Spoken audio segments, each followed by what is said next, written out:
Hello YouTube. So today is the first day of Valley Metro light rail delays due to the reduction of I guess it's reduced to one track through downtown Phoenix right now because of construction that's going on the light rail expansion, and wow, has it been a shit show.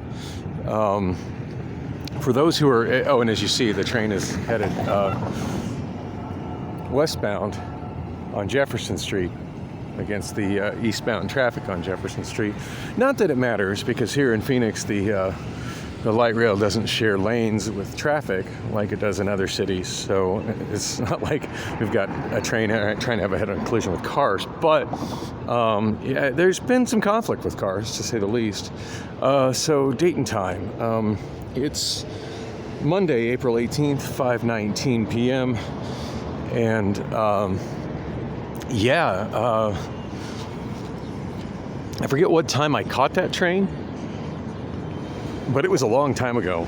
I would have got here a whole lot faster had I taken a Route 3 bus or a Route 1 bus.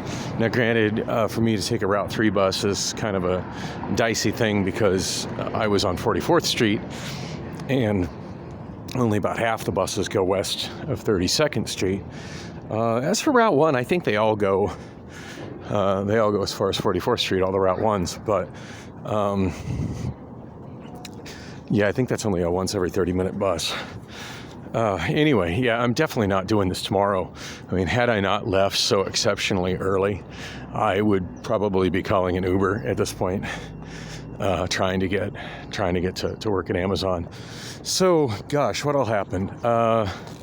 Yeah, my last video I was just going off about the whole scenario with Priscilla and the fact that I've finally kind of found a new woman who actually is interested in being with me and spending time with me and having physical intimacy with me. And as predicted, Priscilla's not happy about it. But that's not what I want to talk about right now. Right now, I want to talk about what a shit show Valley Metro has been.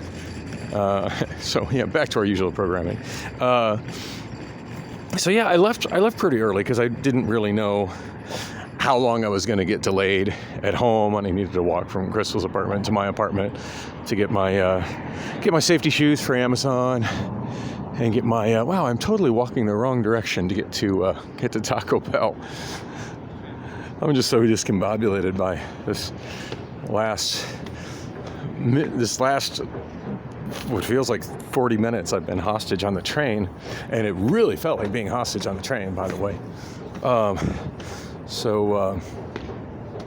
Anyway, yeah, so I left Crystal's place. I'm not sure what time, probably before 4 o'clock.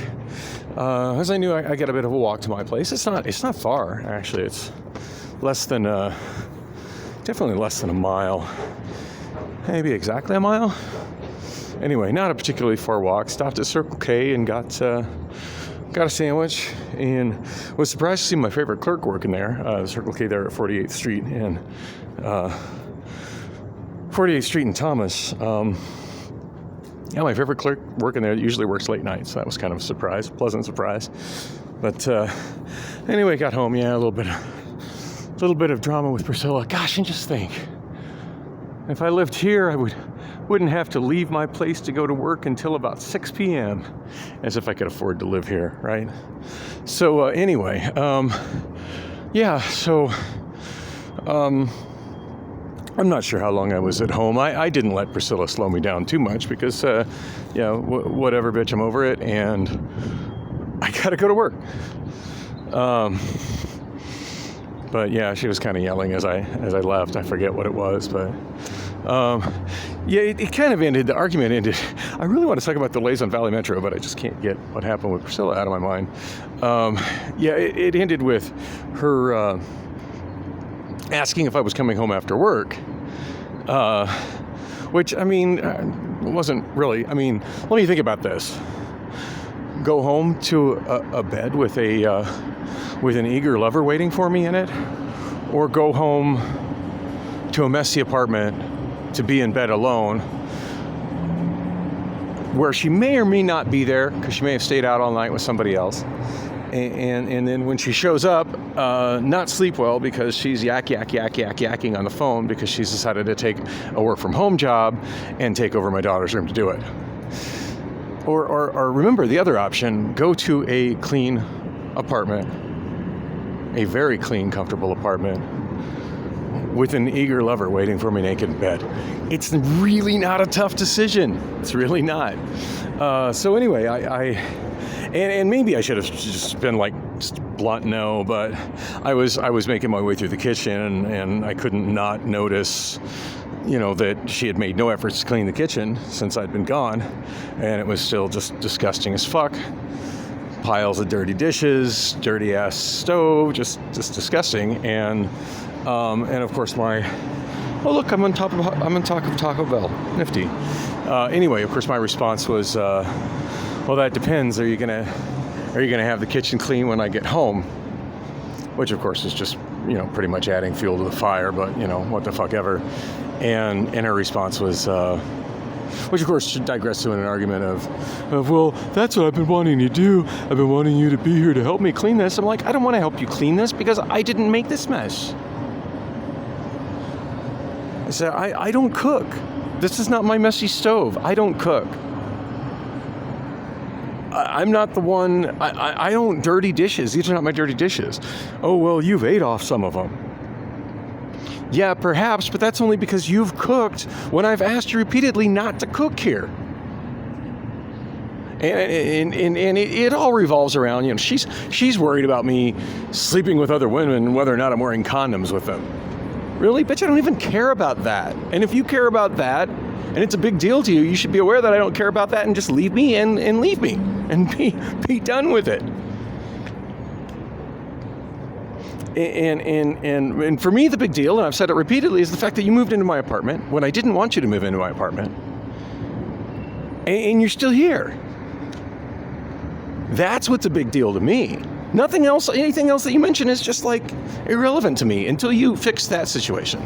Until you clean up your mess in the kitchen and get your shit out of my place. Then if we have anything left of a friendship or relationship to salvage, we can talk about other things.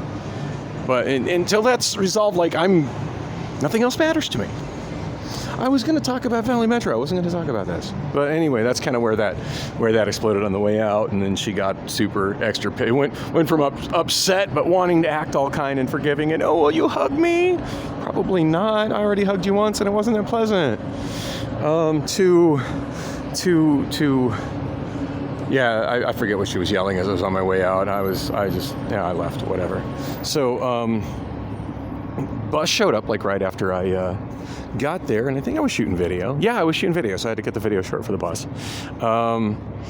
Quickly realized I didn't have my mask. I had to improvise with putting a bag over my head. That's another that's a separate tragedy. And after that,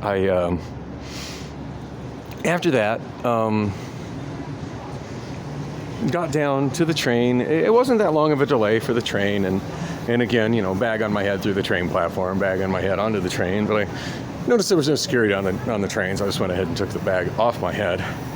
And little did I know that the mask policy was going to be the least of my problems. Oh, and speaking of mask policy, I did see a headline in my news feed today. Now, for some reason, I wasn't able to read the entire article because some pop-ups came on the news on the news app, and then I couldn't make the pop-ups go away, and then in making the pop-ups go away, it made the news article go away. So I do need to read more about it.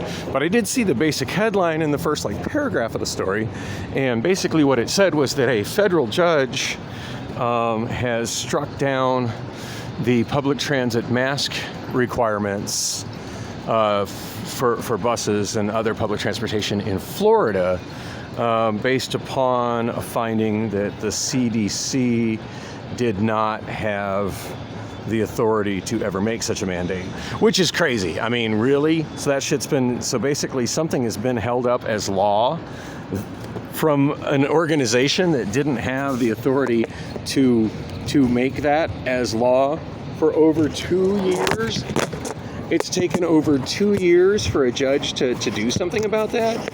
And of course, the reason it's taken over 2 years is because nobody has ever questioned that. Nobody has presented it to a judge until recently, and I believe it's Governor DeSantis in Florida finally did something in federal court about it. Now, part of me wants to file my own thing in federal court against Valley Metro specifically, and maybe also against Sky Harbor Airport for the same thing. But my God, how much time do I have to spend on that with my current transit and work schedule? Not much. Really not much. So, yeah. But yeah, it's frustrating. But it was the least of my frustrations on Valley Metro today. So I was aware that starting today, and I've mentioned on the blog several times, that they had things posted saying that the train frequency would be reduced to every 20 minutes, I believe starting on this date. And I knew that was coming. I did. Okay, that's fine. So the frequency is reduced to every 20 minutes. So maybe I have to wait 10 to 15 minutes longer for my train. Okay, I was prepared for that and not bothered by the possibility of that. That's not what I experienced today. Now, there were some more specifics, and I haven't really vlogged about it, and I haven't posted any screenshots of that on my Snapchat. And if you don't follow me on Snapchat, you really should, because, granted, this vlog is typically delayed 2 to 5 days, whereas Snapchat is posted instantly and within 24 or 48 hours disappears. So if you didn't see it, you never get to see it. But things that I'm dealing with, particularly with transit issues, I'll often do screenshots of the Valley Metro app or pictures of where I'm stuck with a caption explaining what's going on. And yeah, several of those today. So there has been a thing, there are notices, and most of the time I don't look at them, but I've been trying to make a point to look at them recently because they have been pretty good lately. Valley Metro has been putting in those notices which buses are canceled. Because I've been complaining for 6 months straight that, this bus isn't running. And then saying, well, I had no way of knowing it wasn't running. Well, actually, these days I do have a way of knowing it's not running. I can check the notices and scroll down the huge list of buses that aren't running to see if maybe it includes one I might actually be riding. But God, what a pain in the ass that is. How about you actually run your scheduled buses? And if you don't have enough drivers to fill those positions, raise the amount that you pay the drivers until people want to do it. Or get other municipal employees to do those positions. Oh wait, it's not municipal employees doing those positions because you've subcontracted that out to inept transportation companies. Thank you, City of Phoenix. You supposedly liberal city. My ass. Yeah. So, yeah.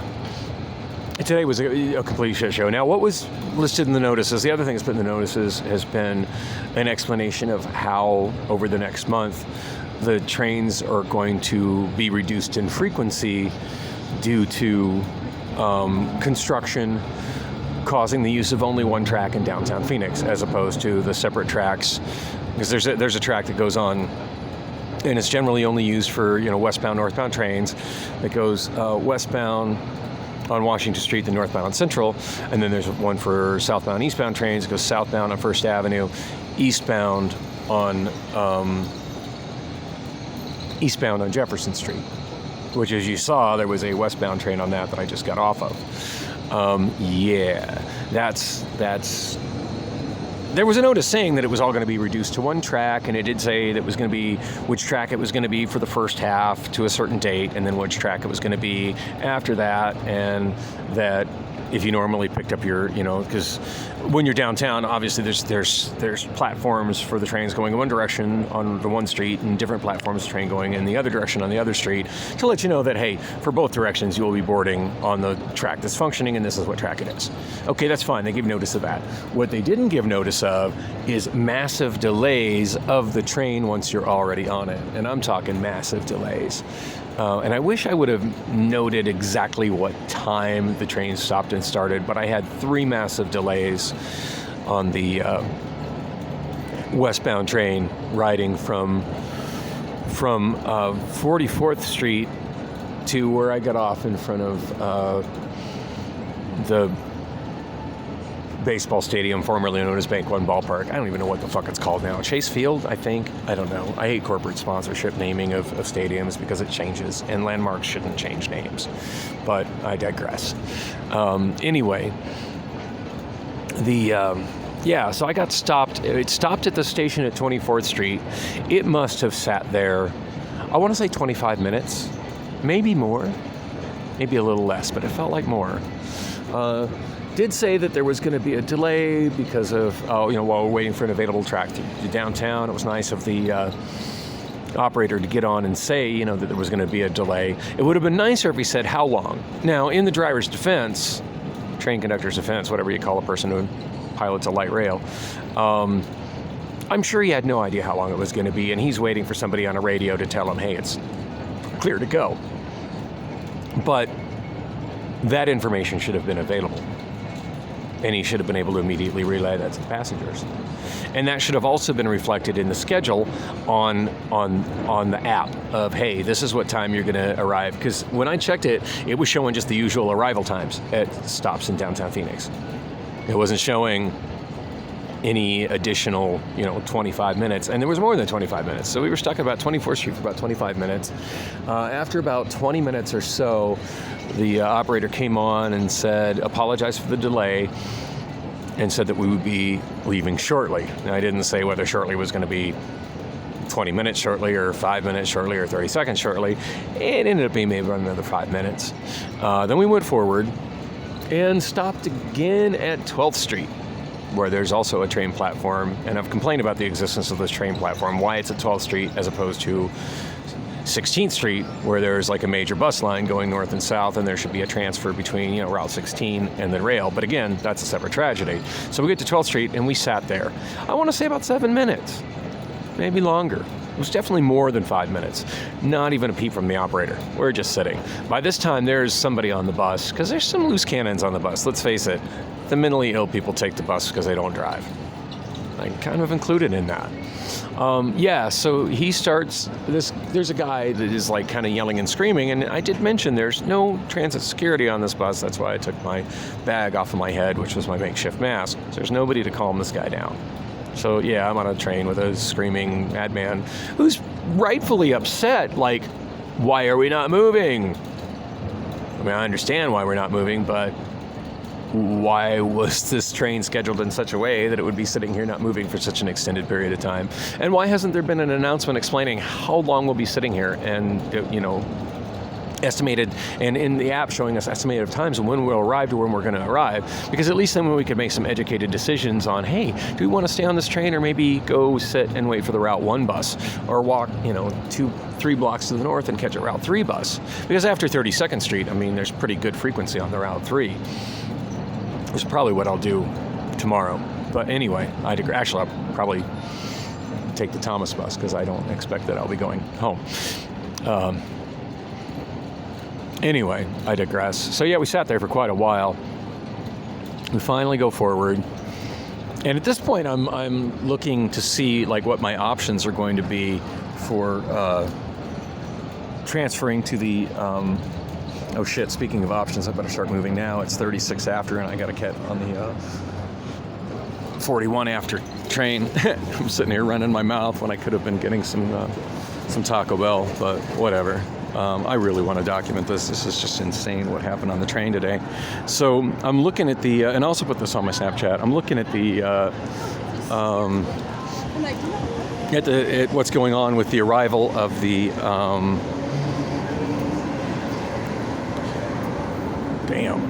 arrival of the, or sorry, not arrival, but departure times for the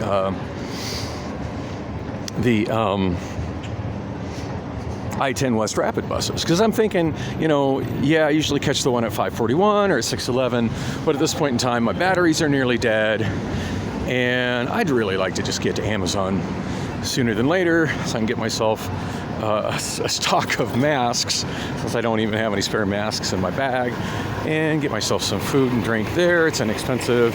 I mean, yeah, I could have done Taco Bell, but I was running my mouth, whatever. But yeah, I was thinking about, whatever, it'd be a good day to get to the break room a little earlier, use the Wi-Fi, get masks, get there's if it wasn't for the vending at Amazon, I would really be hard pressed to eat ever. At this point, I would say that's where 50%, maybe more, of my food comes from. And I'm certainly seeing it reflecting in my checking account of like, damn, I spent how much on 365 vending? Yeah, well, hey, at least I'm eating on the regular.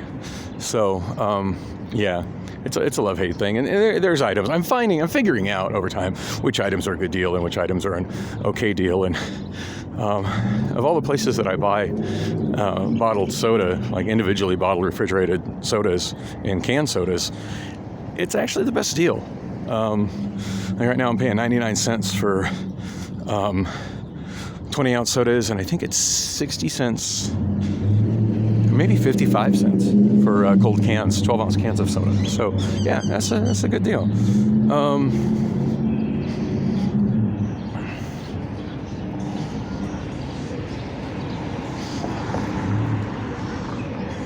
Okay, I'm trying to cross against the light there. That's a bad idea. And while there are some items that are kind of overpriced there's some things I've noticed that are a really good deal. One that I've been gravitating towards is, I think it's like $5.25 for a pretty good sized roast beef sandwich. And it's just roast beef on a hoagie roll with some pepperoncinis on it. But it's a sizable amount of roast beef. They're not skimpy on it. And the bread is always pretty damn fresh, which is more than I can say for similar sandwiches that I've got at QT or at Circle K. So, anyway. So yeah, I was hoping to get there a little sooner. And at this point, I'm just like, fuck, I've had enough of Valley Metros. Get me off this crazy thing. Fuck, it's 5:40. I'm probably not going to make my 5:41. Damn it. And 6:11 it is. I got nobody but myself to blame for this one. Anyway, so train gets to the Science Center, and it gets stuck there too. Now, I'm not sure how long we sat in front of the Science Center, but at least at the other stops, 12th Street and 24th Street, it kind of felt claustrophobic just being stuck in a train car that's not moving whatsoever. But at least I did have the option of standing up, going to the door, hitting the button, and getting out. Mind you, Crazy Guy is screaming more at this point. And when it sat there at in front of the Science Center, which is between 5th Street and 7th Street, there's not a train platform there. It's just sitting there, stuck, not moving. And not moving, not good. Dude, and at this point, there's no explanation being offered over the speaker or the app. In fact, the app does show the rerouting of the train, and that's a good thing. But according to the app, the train has already gone through downtown and is almost to Roosevelt Street. No, it's not almost to Roosevelt Street. It's barely entering downtown. So yeah, app is not helpful at all.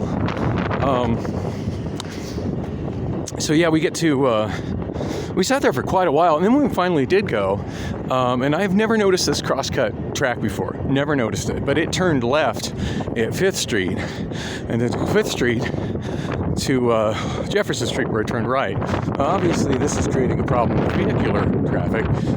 Cars are not used to trains doing that, and even though there are clearly marked stripes on the road with signs that say to stop behind this line, the cars aren't doing it. They're pulling up as forward as they can to the point where they're,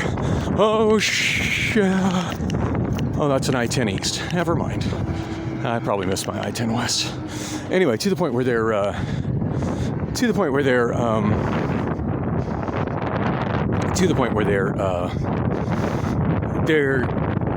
like, the train came really close to hitting the cars, and some of the cars are trying to scoot back to not be blocking the train track, but obviously they can't scoot back. The car behind them scooted up behind them, and it's just a complete clusterfuck. And there's no police there, enforcing that or doing anything about that. There's just cars blocking train tracks, trains not moving. So I'm wondering, how much of the delay was caused by that. from the time we started moving at the Science Center until the time I got off the train platform there in front of the baseball park, I want to say that train was moving at less than 1 mile per hour. Well, less than 2 miles per hour. It was moving at a speed slower than walking. Anyway, there's my bus. Miraculously, I caught it. That's pretty much the gist of the delays. So I'm ready to get on this bus and be done with it. Hopefully they're not too picky about masks.